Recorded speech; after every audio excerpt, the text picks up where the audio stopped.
Latvijas rūpniecība turpina uzrādīt aizvien labākus rādītājus, un tas jau vairs nav nejaušības faktors, varbūt kā nesen likās. Tā jau tāda likumsakarība, ja pirmajā ceturksnī bija pieaugums virs 7%, tagad jau viņš virs 12% ir, un tur daudz un dažādi faktori, kāpēc šī nozara, kas ir vitāli svarīga Latvijas ekonomikai, attīstās tik strauji, parādot vienu no labākiem rādītājiem visai Eiropas Savienībā. Ļoti svarīgi ir atzīmēt, ka rūpniecībai būs būtiska nozīme arī otrā ceturkšņa koproduktu rādītāju uzlabojumā, tāpat kā eksportam. Te var redzēt, kā tas grafikā izskatās. Tiešām tas izrāviens ir bijis ļoti pārliecinošs.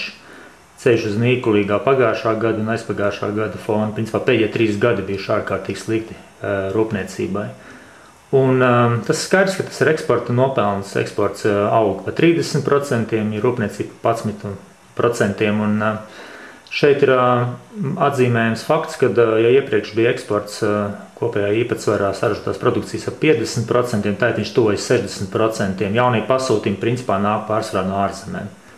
Ja kādam ir skepse par to, vai visās nozarēs ir redzojami pozitīvi rādītāji, tendence tiešām tas arī parādās šeit. Kokapstrādē jau 4 ceturkšņi plusos un lielos plusos, tad pārējās nozarēs lielajās pat labāk tas ir vērojams.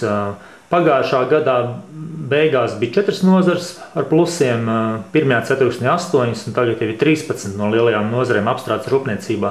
Tā kā tas ir visaptveroši un ļoti svarīgi arī tas, ka pārtikas rūpniecībā, šeit redzams grafikā otrā pa kreisi, ir pat labi rādītāji tuvu nullei. Tad gaidam otrajā pusgadā vēl labākus rādītājus, un šīs nozares aizvien lielāku īpatsvaru Latvijas ekonomikā. Un jācer, ka gan uzņēmēji, gan valdība atradīs rīkus un instrumentus un pārliecību, lai rūpniecībai būtu daudz nopietnāka nozīme nekā līdz šim tas bija vērojams.